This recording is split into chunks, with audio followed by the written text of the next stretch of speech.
Hello and welcome to the Join Dota League Season 3 here on HeflaTV 1. I'm here casting some Join Dota with Michael Loris, and it looks like we're just waiting on one more of the spectators to load into the game before everything gets into the draft, and it looks like we will get into it without any further ado. As I already mentioned, I'm going to be one of your casters, Grandis V, and I will be joined by Michael Loris. Hopefully we'll be able to get in this game quickly. There's always this one guy, and the game should just go without him. I mean, you don't need all the spectators, you just need all the players, right? So, ugh, it's always like this, always like this. Yeah, for sure. I don't know, for now we're just going to enjoy a beautiful cinematic view of the Dota 2 map as we probably Bluebirds. are going into a remake. You got the nice bluebirds and the radiant, nice spring foliage and something like that, but okay, we're back in the lobby. This is the behind the scenes stuff. We could have listened to the whole entirety of the final countdown. We didn't have to stop that. Could Put have... it back on. Oh, the final countdown again. Let's see. Hopefully they find out who didn't load. The penultimate countdown. Penultimate countdown. Oh, well that's terrible. Now we don't have anything to talk about. So... Yeah. Yeah, I'm not going to bother going back to the lobby screen. It should just get back into it very quickly. I don't think we're going to have to wait very long at all. Um, so it looks like we're going to try, and if it doesn't happen again, we'll just go ahead and kick that caster. Which is unfortunate for him, but, you know, it happens. Hey, that's what happens when you can't connect. You don't get to play. You don't get to watch. You don't get anything. You don't have any rights. Yep, well, second time's a charm, and 6 of 7 spectators loaded. This is looking eerily familiar. This is almost the exact same view as the radiant bases last time, I think. A little bit to the left. Yep, I think eventually we'll zoom into the same spot. I think it is the same camera starting position. Oh dear. Yeah, it looks like we're gonna have to kick him. Okay, so but we know who it is, right? I don't know. It is not me. This is where we go all witch hunt and we like start accusing people. And it's like, well, if we kick them and they stay kicked, then they weren't it, and it'll be fine. Fair enough. I think it is just, yeah, one of the casters. Ah, so how's your day been going, Mike Loris? It's been pretty good. I just reinstalled New Vegas onto my computer, uploaded a bunch of mods onto it, so yeah, I've been playing that. It's been quite a bit of fun. Excellent. Yep. How about yourself? I don't know. I just kind of woke up, ate breakfast, and I'm ready to cast Dota now. So, haven't really done anything today of note. Well, I mean, you should have been doing something right now. Unfortunately, these guys, I don't know why we can't like cancel this countdown either. This is just like so weird. Yeah, I don't know. It's really annoying, especially like if somebody dodges one of your pubs. I don't know. I've watched several streams where that happens, and you have to sit through like 2 minutes where it just waits until it times them out. I wish you could just like manually do that, especially if you're the lobby admin. I don't see why not. All right, third time's the charm, right? I think so. I hope so. Bullet. Start kicking people. There you go. Justice has been served. Oh, the hammer's been dropped, and hopefully into the game we go. Hell yeah, we're ready. All right. Uh, I hope that was the right person. That would be terrible if it wasn't. Like, they just kick one random caster. Russian roulette. Literally Russian roulette, because here we go. Hey! We got the right guys. 6 out of 6 into the draft we go. Well, now we have nothing to talk about in the draft, because it's just started. All right, so yeah, this is when we have our usual banter, but we already used up all of our banter material, which is a little bit unfortunate. We're going to be seeing Balkan Bears Corleone go up against your family, possibly my family. I'm not too sure just yet. BBC losing one of their players, though. They're playing with the stand-in Solitude. Yeah, that is replacing Wii, who usually plays with them. I don't know, their playstyle is liable to change fairly heavily without Wii, who is known for like his mid hero and some fairly unconventional picks that allow Balkan Bears to play very aggressively. And I don't know, I've quite enjoyed watching them. We'll have to see how they're going to function with Solitude in the or in their lineup rather. To be fair, a mid lane Jakiro isn't exactly the most difficult thing to do. Like, once you get 1 point in Liquid Fire, the lane kind of drives itself. So, Solitude, assuming no huge lane rolls, swaps, or anything like that, he should be able to fill the shoes of Weehaw if he does want to do that. But for now, it's a first pick Treant Protector. Ew. I really don't like this. I don't think it really fits into the current meta very well. Treant Protector, a hero that's, I don't know, he offers some help against the chip damage, which is fairly prevalent right now with split pushing. But then again, a lot of teams are also just able to 5-man down towers very easily with picks like the Death Prophet and Shadow Shaman Lycanthrope. And yeah, Treant Protector really doesn't offer much in that scenario. His ultimate's nice in teamfights for sure, but I don't know. I'm not really seeing the first pick. As a defensive hero, he kind of falls flat in most of these scenarios because there is so much of an abundance of like lots of things that do small amounts of damage, so your living armor doesn't last very long. But aggressively, if BBC do want to go for their a little bit more trademarked super aggro kind of team comp, then Treant Protector can fit in pretty well if he gets the right circumstances, i.e., get Leech Seed on early and then pound on Skywrath Mage with your like 90 base damage at level 1. Yeah, for sure, and I definitely would like that coming out from them a little bit better. Not sure entirely what they're going to be giving up to get this Treant Protector pick, and I think they could have gotten away with picking that up later on in the draft.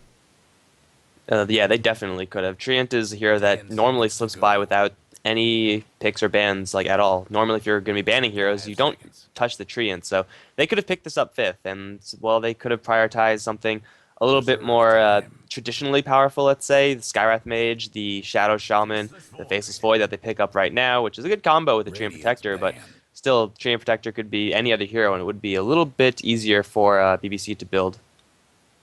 Yeah, I don't know, they will pick up the Faceless Void, which is pretty solid, although Treant Protector is not going to offer much inside the Chronosphere. They'll have to get the damage somewhere else, unless that is going to be just your Safe Flame Faceless Void, where he's going to be able to hit pretty hard, presumably with a Mask of Madness and Maelstrom picked up early on. Skywrath Mage can do decently well up against the Faceless Void, silencing him so he's not able to get the Chronosphere off when he wants to, and dropping the Mystic Flare in his ultimate is nice, especially if he catches out one of his allies. BBC actually have favored two heroes that we might be seeing in this particular game in the past, one of them being Necrophos, the other one being an Abaddon. With the Treant Protector already on their side, they might want to do something kind of similar along the lines of those two heroes. I actually haven't seen many other teams besides BBC consistently run those heroes, so I'm hoping that they do something like that and run some really powerful, aggressively sustained dual lanes. Yeah, for sure. I don't know, Faceless Void, generally not the best hero in order to do so. Usually like to see something with a bit more range and easier and more reliably able to catch up targets. But still, with the Time Walk and just making him effectively immortal with like a living armor, bat and shield on top of him, he can dive towers fairly effectively. We'll have to see how Balkan Bears are going to round out their draft. For now, they really haven't told us much as to what they actually want to do. They have a little bit of team fight with both of the ultimates for these first two picks, but not a whole lot else. They're getting rid of a lot of the counter initiation in this split and the Ravage from the Brewmaster and Tidehunter bans respectively. So it looks like they're going to try to lock down the team fight war. Although with an Earthshaker now picked up from your family, they're going to have quite a bit of magic damage. Like Earthshaker, Skywrath Mage, that's a devastating dual roam combination. And if you're going on someone like Faceless Void, hell, you could even go on a Treant Protector with the amount of damage they have. They will struggle against the living armor, but if there's anyone else there to add a little bit of damage, try to burn through those armor charges a little bit quicker, they could get some really early kills. Yeah, for sure. Starting out with a concussive shot, lining up a very nice fissure coming up from the Earthshaker is always very strong coming out from that supporting duo. Faceless Void probably not the easiest kill, as he can just time walk over the fissure, and I don't think they'll be able to burst him down quick enough, but we're going to see a Leshrac coming out from Balkan Bears. They don't have the greatest setup for his stun, but I don't know, Treant Protector and Leshrac could be a pretty solid aggressive supporting duo. You could even run a core Leshrac and look to get lots of points in Edict and to bring the pressure early. Again, BBC, I don't think I've actually seen a game where they haven't gone turbo aggro like that just hasn't happened yet. So with this Leshrac pickup, they might want to go a little bit back in towards the Jakiro, which is one of their trademark heroes. Usually do put that hero in the mid lane. They're going to be going up against the Mirana as the final piece in the tri-lane Mirana Earthshaker Skywrath Mage. But BBC, I actually do like this Leshrac pick, especially with the Tree and Protector partnered up. Leshrac kind of vulnerable at all stages of the game, but Living Armor helps them get that additional boost in survivability. Yeah, and although we haven't really seen it all that much, Faceless Void can set up decently well for the damage coming out from the Leshrac. Just holding somebody in place, you can follow up after the Chronosphere with your Split Earth Sun, and just making sure you're able to get the Diabolic Edict, as well as the Pulse Nova ultimate damage off in those teamfights, can be very strong. But they'll go ahead and pick up a Shadow Shaman, so it looks like that is going to be a core Leshrac. Do you think that's going to be a tri-lane farming Leshrac? Leshrac does do pretty well in a tri-lane, though he does like to have levels. The mid lane Leshrac is kind of weak, like the solo lane Leshrac, just as a solo hero. He doesn't do that well. He does a lot better when he has partners, especially when those partners include the Shadow Shaman to offer him a little bit of setup for the Split Earth or the Tree and Protector who does the same thing. So yeah, I would say definitely a tri-lane would be incoming for BBC, though they're most likely going to be running into your family's tri-lane, Mirana Earthshaker Skywrath Mage, and when that happens, I'm not sure if BBC have a stronger lane.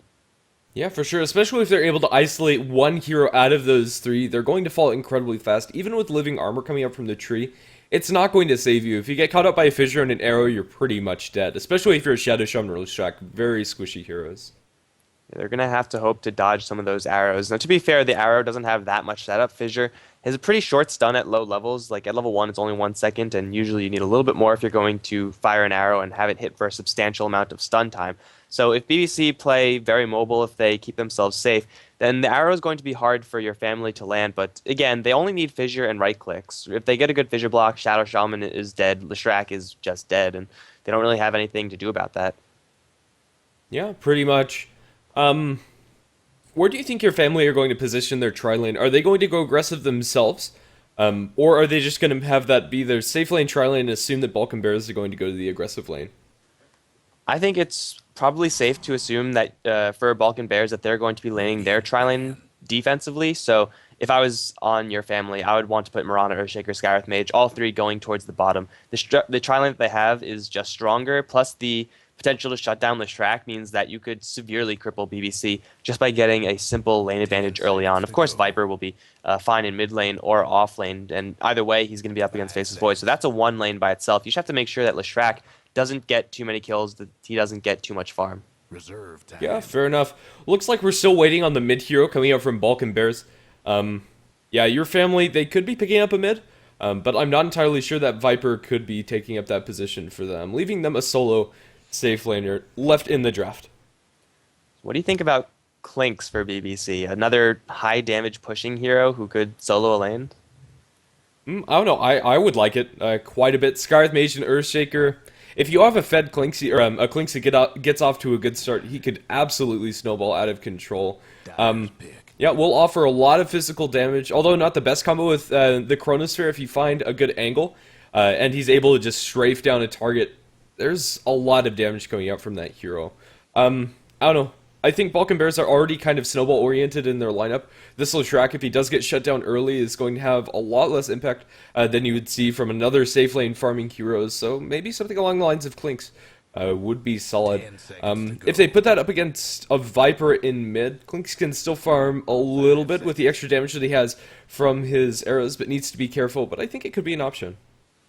Clinks versus Viper isn't a winning lane for Clinks, but as far as heroes go versus Viper, you could do a lot worse than that. But your family, they do still need another solo hero, and they got Nyx banned out from them. BBC, they just want to get a little bit of space. Don't have to worry about any long-range initiation, though. They will have to worry about the Fissures, random arrows coming in, and Moonlight Shadow, which if your family getting close with that one, then BBC will crumble. They have to make sure they have a really nice front line for the Leshrac, or at the very least have Leshrac be really tanky so that he himself can be that front line. And well, we'll see what they want to pick up your family. They would probably benefit a lot with some initiation right now.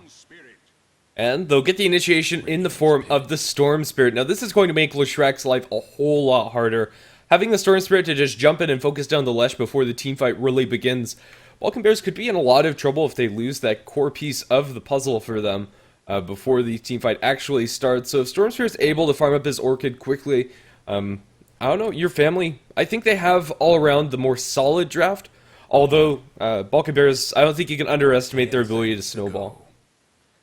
Yeah, it's just going to be a coin flip in the early game as to whether or not BBC can. Whoa, okay, never mind. Spectre is going to change the entire game, and BBC suddenly are no longer going to be going super aggressive. They have a little bit of late game backup.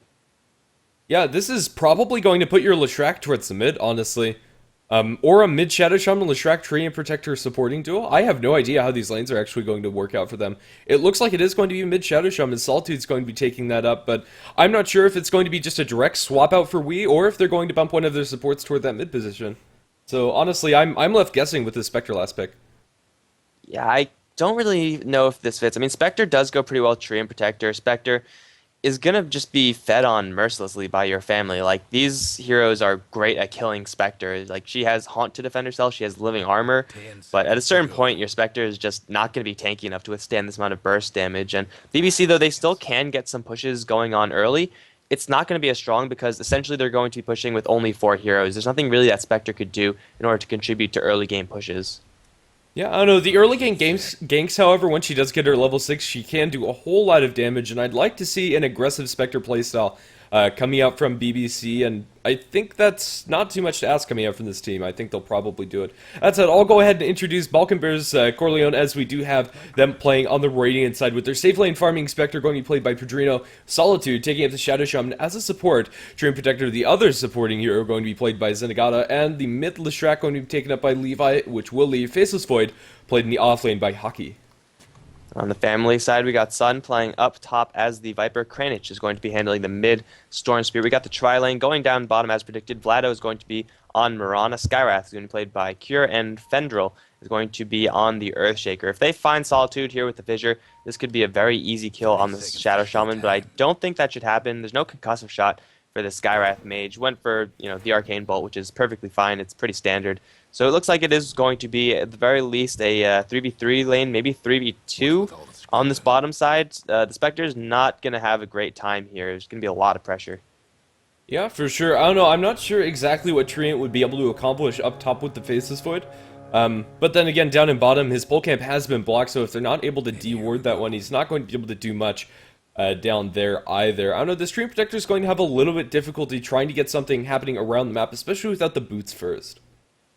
He's going to be forced to play a little bit more of a passive role as Treant Protector, and I really don't like that. I mean, if you have a hero that starts out with a pretty potent slow plus 85 damage at level 1 with no stat items, you kind of want to be moving around and hitting things. If he actually, to be fair, doesn't have any area where he can hit things, maybe if he picks up like a haste rune, he could go for the Storm Spirit or the Viper or something like that. But until that happens, he's just on, I guess, stacking and pulling, something like that, maybe the Ancients? I don't know, BBC don't have the best heroes to abuse an Ancient stack here. It looks like they might make a move onto mid. But I don't know, this Stream Protector, I have no idea where he's positioning himself and why. I mean, the Leech Seed is a decent setup for Split Earth, but there's a lot of creeps here, and yeah, Treant is just going to be poking his face into this mid lane, throw out a Leech Seed and whatnot, but Kranich is going to be just fine. He does have his bottle walking out to him, so trading hits with the Treant Protector is going to be pretty good. But in the meantime, bottom lane, the Fissure is instantly going to be walked through by the Spectre. I guess that's something that you get when you pick up the Spectre. The Fissure gets a little bit weaker, but it's not really a huge deal there. Yeah, I don't know, and Spectre still needs to be incredibly careful. Honestly, if BBC were expecting your family to go aggressive, they might have wanted to go aggressive themselves, just to make sure that the Spectre could at least get a little bit of farm. Because as it stands, the Spectre hasn't seen a single creep and is already, for all intents and purposes, been completely zoned out from the creep wave. And I don't think that's going to change. If he does get caught out by a concussive shot or a fissure and an arrow follow-up, there's just not a lot that they can do. I mean, with the Spectral Dagger, that's nice that you can walk over the fissure and stop yourself from getting blocked, but it's not going to save you if you are stunned in place. Not only is it not going to get better for her, but it's actively going to be getting worse. Mirana should be going for her phase boots, if not a Ring of Basilius. Either way, she's going to be getting a lot of base damage, and then at a certain point, the Mirana can be left alone versus the Spectre. Then Spectre really can't do anything about it. And then possibly if they get a random Hex and the Mirana is for some reason out of mana or out of leap or whatever, that's going to be their only shot at actually winning this lane or even coming close. Until that happens, Padrinho on this Spectre is going to get absolutely nothing, and a Spectre with nothing is not a hero you want to have on your team. Yeah, for sure. A lot is going to rest on this Leshrac as well as the Faceless Void to try to do something once they get the level 6 and the Chronosphere available to them. And yeah, this Faceless Void's not going to have a great time up in top either, up against the Viper. He's CSing a little bit with his naturally high base damage, but still not doing perfectly well, as only about half the CS of the Viper. Pretty much to be expected. You don't really see your Faceless Void doing much better. Levi's getting a decent amount out of the middle lane, just spamming out his Lightning Storm in order to get CS and push out the wave a little bit. But as this game progresses, it's going to be a little bit more difficult. As the Storm Spirit picks up some momentum, we have Solitude as well as the Treant Protector rotating towards mid. The smoke is going to pop. Will they be able to get this kill into Kranich? They're diving deep. Hastrian, not a chance. Think about this Leshrac skill build. I mean, normally we don't see Leshrac ever. However, Solitude's still in a little bit of trouble, actually. Storm Spirit making good with that Hastrian. It is going to get shackled up. Split Earth will just barely miss, and Kranich is just going to book it on out of there. Fissure will wall Zenigata and Solitude off in a very awkward position as the Storm Spirit does slowly start to bottle up. He'll get shocked one more time. Now Livy is going to be under focus a little bit. Another Storm, and Kranich is going to be forced to salve in the back end. If BBC can't get out of here, they're just going to die. They need to leave, like, right now. More lightning, but now Leshrac is out of mana. He's going to bottle up a little bit more. Here's completely out of mana as well. Here comes Vlado on the Mirana. Arrow is going to land with the Fissure setup. This is going to be first blood on the Leshrac. That took long enough, I think. Yeah, that was a very curious engagement. The BBC supports went for the wraparound, then the haste rune. The Storm Spirit was able to get back in, but then when he decided that he could turn back in, he ended up getting stunned, and that exchange just kind of never ended until 4 heroes from the side of your family rotated in order to secure the kill on the Leshrac. A fairly easy one. Vlado and Fendril comboing together the Fissure and the Arrow nicely. It gave Spectre a little bit of room on bottom. She'll be able to get her levels up at the very least. But yeah, it's still not looking great for Balkan Bears. I think getting a kill on that Leshrac is wonderful for your family, and that's a great way to start moving in this game, because Levi's going to be the one that needs to pick up some of the slack, because they're giving a lot of room to him, since they are pretty much sacking the Spectre. I don't know, the lanes coming out from your family just feel a lot stronger. Yeah, I would certainly agree. And Leshrac has actually gone for no Edict. He's gone for the sheer burst build, which is normally what we see from support Leshrac, as he does open up onto Kranich. There is a Treant Protector around, but a little bit too far away. Another Lightning, right clicks, needs one more from long range. He gets it. It's a very, very easy solo kill for the Leshrac. That level 3 Lightning Storm coming handy there. But of course, with no Diabolic Edict leveled up, that means the tower will survive for a little bit longer. Yeah, I don't know. That definitely would have been possible without the Edict. But yeah, as you already stated, the tower is going to be pretty healthy because of it as well. So at the very least, Leshrac striking back both heroes, or rather Leshrac the only one level 6 in this lane. Currently we have the Skywrath Mage potentially going for roam onto this Leshrac. He's a very easy target once you get some uptime on your auto attacks, especially with the Storm Spirit. But they'll probably have to wait for 1 or 2 more creep waves. It's down at bottom. Solitude potentially looking for the shackles on the Mirana. He's going to rotate around. He gets caught up by the Fissure. The Arrow to follow up. Beautifully comboed. Living Armor not going to save you here as it's very low level, and Solitude just going to die at bottom. This Mirana is starting to get some pretty serious base damage. Like, one of the large weaknesses of Mirana just as a hero is that early on, she has a really crappy animation, she has really crappy base damage. Once you pick up Phase Boots and the Ring of Basilius, you're suddenly hitting pretty damn hard, especially if you're hitting someone with only 1 point in armor in that Shadow Shaman. So yeah, this Mirana at this point has this lane completely on lockdown, pretty much all by herself. Of course, if Fendril wasn't there, they wouldn't have gotten that kill, but Mirana can pretty much zone out the Spectre all by herself and let Fendril move around, maybe look towards even more aggression onto this Leshrac, try to shut him down a little bit more. Yeah, Levi is going to back off for Diabolic Edict at least a couple points early on. They've grouped up with the Faceless Void. It looks like they want to make a smoke happen, or at least a time walk into Chronosphere in mid. They're going to zip on Levi first. He's going to get silenced up, however, and, well, with the Chronosphere catching out only Kira, yeah, he should be fine. And Storm Spirit zip-zaps away. They time walk forward. The Mirana Ultimate's being deployed. They have the Sentry Ward. They're going to slow him down a little bit more. Will they have enough damage in order to lock him down? The Leech Seed not doing enough. They need more detection on the ground. Will they place it? Doesn't look like they will. Is he going to deny himself to neutrals? It looks like he will. Yeah, I was about to say, Kier's still in a little bit of awkward position, but he's fine. Unfortunately, that Chronosphere from Hockey, it was so close to being perfect. I mean, when the Storm Spirit's right on top of your friendly hero, it's the dream is to Chronosphere, the Storm Spirit only, and have the Leshrac walk away from that. Unfortunately, it didn't quite go his way, so he let the Storm Spirit walk, and the Leshrac was kind of just stuck there, being all awkward in the Chronosphere. But I mean, it was a good attempt by BBC, but unfortunately, it doesn't really lead to anything except for a denied Skywrath Mage, I guess you could say. In the meantime, bottom lane, Zenigata might be in a little trouble. There's a fissure, which won't block Zenigata. However, there will be a little bit of neutral help here. Dream Protector, I think, might just go down here. He's going to try to deny himself. Can we have 2 for 2? No, we can't. Earthshaker is going to get that kill. Yeah, for sure.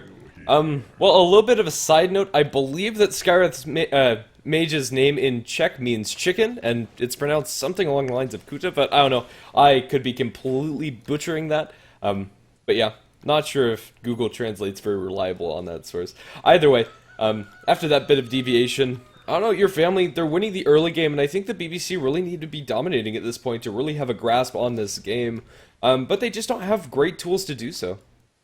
They need the Spectre to get a lot of farm. They need the Faceless Void to get a lot of farm. And they have some CS, but, I mean, we just take a quick look at the Viper. He's at 58, almost 60 CS now. He's well on his way to his mech with those power treads. Mirana's holding on to 48. And the rest of the supports is level 3, level 4 on the Skywrath and Earthshaker. Level 3 on the Tree and Protector, level 4 on the Shadow Shaman. So the supports are, remaining pretty even. But the fact of the matter is that family have better cores at this stage of the game, and they have cores that have more golden experience. Yeah. I don't know, a TP away from the Shadow Shaman, I believe. I'm not sure what happened there. We have a Chronosphere in mid, his Faceless Void. He's not going to be able to drop it. He gets silenced up by the Skywrath Mage and the Earthshaker. Nice fissure onto 2 Levi, as well as Hockey. He's going to get the Chronosphere onto Kranich, and Levi's actually outside of it. Now Fendril is going to be giving up his life as well. And a double kill for Hockey and a very good Chronosphere that second time around. Yeah, finally the Chronosphere is the one that Hockey wanted the first time around. The second one is pretty much as good as it gets. I mean, you got the kill on the Earthshaker, you got the kill on the very crucial Storm Spirit, and you end up a couple kills for the Faceless Void. Actually, he took down both of them. Yeah, Faceless Void getting quite a lot of gold from that exchange, and well, it's certainly helpful killing off the Storm Spirit. Although he does have level 7. So normally you would expect Storm Spirit to be nigh unkillable without the use of that Chronosphere. If you could Chronosphere and then kill out Storm Spirit within that duration, then you're going to be really happy, especially at this stage of the game where the damage in the Chronosphere is going to be relatively low. Yeah, I know. I think the most crucial part of that Chronosphere in mid was that he didn't catch out the Leshrac. It was incredibly close to clipping him, but he was still able to get those lightning storms off inside the Chronosphere. And since they're maxed out, they did quite a lot of damage and, I don't know, allowed them to make a good turn in mid. The kill score is now 4-3. Solitude's going to try to find a little bit of experience. Once he hits level 6, BBC can potentially start to look down to take down some of these tier 1 towers from family just by Serpent Wards alone. But Shadow Shaman alone in a lane is extremely vulnerable to the likes of Storm Spirit. And, well, speaking of, Storm Spirit is going to be heading down towards the bottom lane where Spectre is going to try to make a pull happen. Is spotted out by Earthshaker, and I think this might be the death of the Spectre. We'll get pulled back, fissured as well. Arrow's going to fly, and Pattern Ho's going to get Living Armored up, but I don't think it's going to be enough. Neutrals, though! Wow, these neutrals are so good. Yeah, neutrals 2-0. Yeah, so I guess all said and done, the kill score is actually 3-3 if you don't count those neutral denies. But up in top, we have some action as Levi caught out by the Slowest as well as the Silence, and out the Viper Strike. He's probably as good as dead here. Tries to TP out, will be able to make it not a chance. Bash onto Viper, very lucky as they'll slow him down to the Leech Seed as well. But I think the Viper is going to be just fine. They don't have detection on the ground, so they'll just be able to walk that one off. As Shadow Shaman in mid gets jumped on by the Faceless Void as well as the Storm Spirit. Easy kill there. Is up in top, they have a Chronosphere onto Cure as well as onto Sunwan with the double Spectral Dagger. It's going to catch up both of them. A lucky bash into the Viper will secure that kill. They're trying to chase down the Skywrath Mage, potentially with Living Armor, and the extra movement speed might be enough. No phase boots and no way to catch out the Skywrath Mage. So all said and done, I think that was a 2-for-1 in the favor of your family, but they did lose the Viper up top.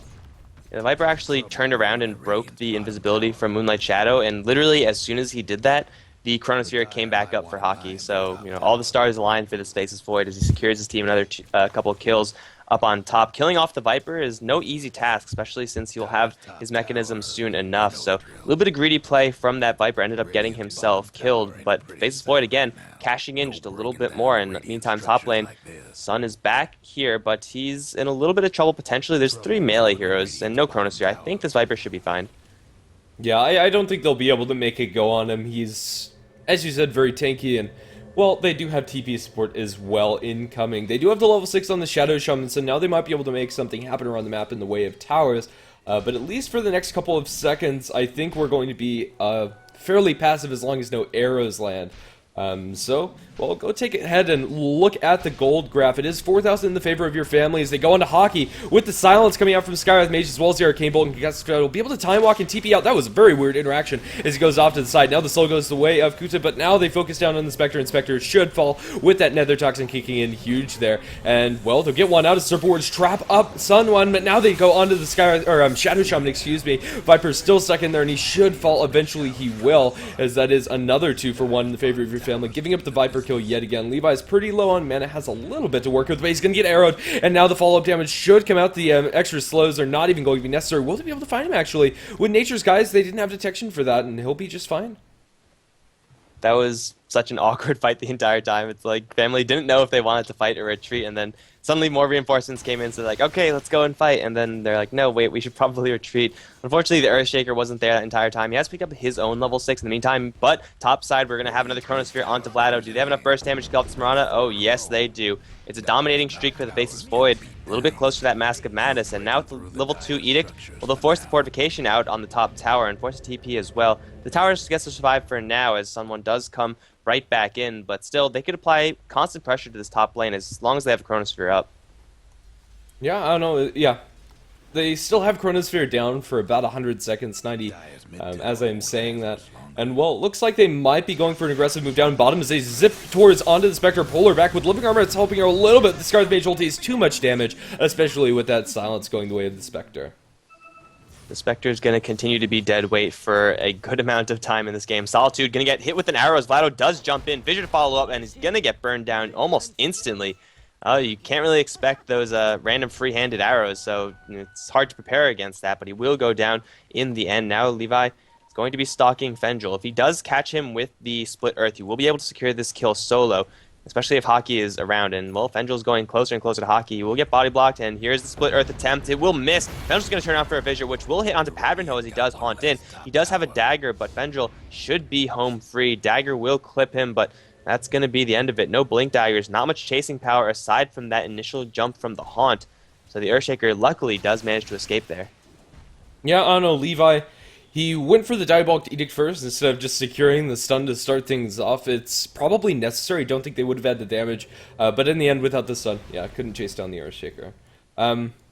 So yeah, that's going to be Haunt down. I mean, at this point, it's not the biggest deal, especially if your family are clumped up. But for the time being, a lot of the team fights have been very spread out and isolated in each of the 3 lanes. I mean, when we're casting it, it just feels like there's one kill after another, boom, boom, boom, in each of the one of the skirmishes that are going on. Usually like one solo kill, 2 versus 2, and then another solo kill going on at the same time. Mechanism completed by the Viper. It looks like mid is going to be the next point of solo contention. Kill, hold on. There's something happening in the jungle. Cranch is going to find Solitude. It's yet another solo kill as Mystic Flare gets dropped, so they smoked up for that one. They walked right past the Treant Protector, but then walked right into the Shadow Shaman. Much easier kill, and it's a pretty good one. Yeah, I don't know, they might make it even more with Mirana ultimate being popped. They are going to get into tower range very soon, but they might catch eyes on Levi. It is nighttime. Arrow.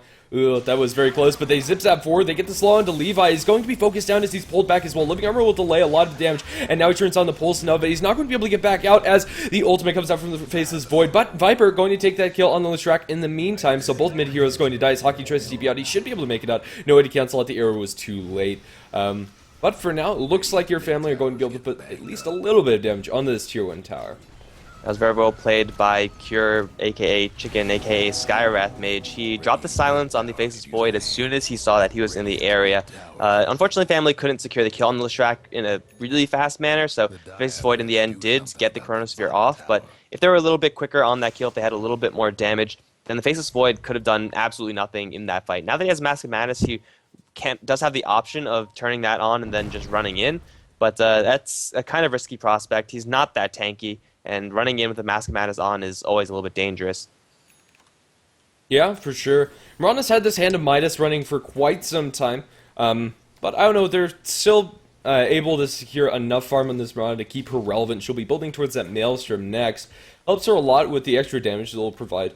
and such, and we'll help her push out the lanes a lot more effectively. And although your family don't have a traditional super hard carry, with a Mirana that's building in a damage, Viper is going to be very tanky and hard to deal with, as well as a Storm Spirit, they definitely have the tools to go up against BBC, although not in a super late game scenario. Mid-tier 1 tower is going to fall to Edict as well as Serpent Words, no huge surprises there, as no fight was actually going to break out as the majority of your family were roaming around. And that super late game scenario that you're talking about isn't going to happen until like another hour in this game, because Spectre is getting absolutely nothing. Just now, 15 or 17 minutes in, the classic 17-minute phase boot build has been completed for the Spectre. Now, Faceless Void is getting a little bit of farm, but he's going to slowly start to fall behind this Mirana. And if you take a quick look at the gold per minute and the net worth, wait, jump in on the bottom lane, big ball lightning in from Cranch. He will instantly get hexed up with the shock, and arrow will fly, will hit onto the Haunt Illusion. The illusion's still going. That's kind of weird. Everyone's going to back off as the Mirana does pop her Moonlight Shadow. Looks like everyone's going to walk away from this alive. Yeah, I don't know. I would have thought that illusion would have stopped. A very interesting interaction that I've never seen before. But either way, that's going to be the cost of it. Haunt for Mirana Ultimate, pretty much. It's not a terribly huge deal. I mean, Storm Spirit doesn't have any bottle charges left, but he does have 2 Oblivion staffs working towards his Orchid. If he gets a jump on the Faceless Void with that item, then that'll be a very easy solo kill for the Storm Spirit. And of course, he'll just have a lot of mana regeneration. Now we have another smoke. The Chicken and the Storm Spirit, they're both going to, well, split up for now. The Storm Spirit wants his double damage rune, but they're going to head down towards bottom and possibly look towards a fight with this double damage rune in tow, or just look for a kill on top. Okay, well, they just definitely split up. Skywrath Mage is going to go down there, and it'll be a 3v3 and a 3v4. This could be a fight that BBC take very convincingly if they get a good Chronosphere. Yeah, we'll have to see. For now, the Skywrath Mage and the Mirana are just going back off. I think that smoke was spotted out in the mid lane. Lots of pings coming out from BBC as it happened. And, well, they're just going to group up. Yep, as the Earthshaker gets caught out in bottom. Just a very easy walk forward hex for the Shadow Shaman. Classic move right there. But in the meantime, middle lane, they've taken down the Spectre already. Arrow will fly, hit onto absolutely no one. Kranich can use the rest of his bottle to jump forward for Solitude. He's got to worry about the shock, but Vlado's going to do the damage as he jumps in with that lightning proc. First hit, going to kill off the Shadow Shaman. They're going to run straight to Zenigata, who does have his ultimate. So do they want to fight this BBC? They can if he gets his 2-man overgrowth, but again, Levi a little bit too far away. Vlado's still being stalked by a tree, but I think he's moving in just the right direction. They actually do use the overgrowth, but I think this is a little bit out of position. Vlado's just going to walk away from this one. Actually turn this one around and start working on Zenigata. He does have the Viper coming in with that Aghanim Scepter, so this ultimate's going to do a lot of damage versus this Treant. It looks like they will ultimately back off. But yeah, Zenigata wasting his ultimate. Not a huge deal since overgrowth only has a minute cooldown, but still it's a lot of wasted time. Yeah, for sure. This Viper is getting absolutely huge as he's pretty much 2.5 Spectres as far as net worth is concerned. As he'll TP down and bottom, has the Mechanism and Ags completed at 20 minutes. I mean, this is great farm for your Viper. And they should be able to start 5-manning down this towers. I think that they'll just go ahead and take this last tier 1 tower still standing on the map on the side of the Radiant first. And I don't think there's going to be a huge defense coming up from BBC, at least for that one. Yeah, the family has the Storm Spirit just scouting out everything. Is going to very smartly not walk into that Spectral Dagger, but he knows that Spectre's around, and here comes Spectre. Storm Spirit is going to run away. Okay, that could have been a free kill, but of course you don't know who's behind that Spectre. Looks like he'll just settle for securing the positioning of that Spectre, and then, well, the bottom lane has been taken down. Viper getting even more gold as he's now 2.5 Spectres. I like that unit of measure, by the way. So Viper's getting really, really big, and he's going to be difficult to kill. Yeah. Well, Shrek does finish up his Bloodstone about 20 minutes. This is kind of the timing you want to see from an off-lane Timbersaw. Really not what you want to see out of a farming Leshrac, but he really hasn't been able to do much. That said, if they're going to be able to at least get a couple of kills in the next couple of teamfights, this Bloodstone could become very scary. But if he does die once or twice, those Bloodstone charges are going to mean pretty much nothing, and for all intents and purposes, that Bloodstone is going to be more or less useless. They do have an opportunity right now as family do go into that Roshan pit. Not the fastest Roshan, not the safest Roshan, with actually Viper tanking it. But they don't have any minus armor, they just have just their right clicks. But it seems like right now, BBC, they just want to get as much farm as they can. I mean, they've been hurting for gold, and you have to take this opportunity where there are no heroes on the map. Even though you do know that they're taking Roshan, you get a little bit of farm in exchange, and maybe even a top tier 2 towers. The Serpent Wards do get deployed. Someone's going to come up here, and it is going to be the Viper. So that's going to be free farm for the Viper. Though Hockey is here, I don't think he's going to look to fight. Yeah, especially not with the rest of the team of your family getting close to backing up that Viper. They shoot an arrow, but that's a blind one, and won't catch vision with anybody, or hit anybody for that matter. Well, Earthshaker does find himself his Blink Dagger, not the fastest timing, but with Arcane Boots on top of that, a respectable one for your support Earthshaker. And now the Echo Slam is actually going to start being a pretty big threat for BBC to fight into, whether it's initiation or counter initiation. I don't know, this Spectre has just went for the Blade Mail. I think at this point in the game it's an okay item choice, but I think you really just need to angle straight for the late game. Yeah, he knows that he's going to be under a little bit of pressure, so I can understand where he's coming from. Obviously, at this point, if you're a Spectre, you would want to be holding on to a Radiant, something like that, but that's just way too much gold. Spectre's never going to be going for that item in this game. At least she probably shouldn't.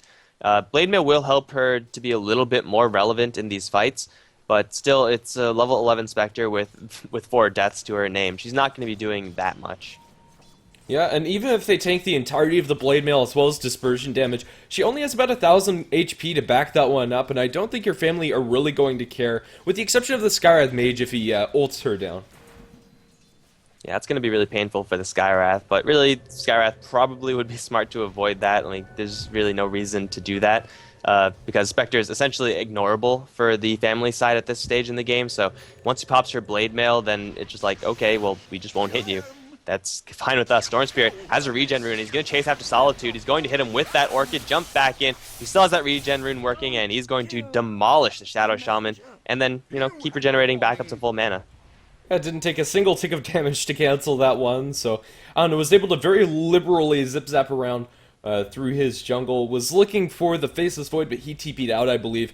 And in the end, it looks like our next point of contention is going to be Levi as the Spectre Han comes out, possibly blocking an arrow here as Vlado's taking a lot of damage isolated by the Spectre. But now, with the Viper right-clicking, I'm not sure they'll be able to chase her down. She's just too slow. Now the Chronosphere comes out, it catches out Kranich as well as, I don't know, just the Spectre. So it really didn't do all that much. Scar's Mage ulti goes on the Spectre after the Blade Mail comes out as Sun 1 is falling low. Everybody's just so darn low, but nobody's dying on the side of your family. Now they're going to be able to clean up house as the Treant Protector is only the last survivor with the exception of Solitude, who drops the Serpent Wards.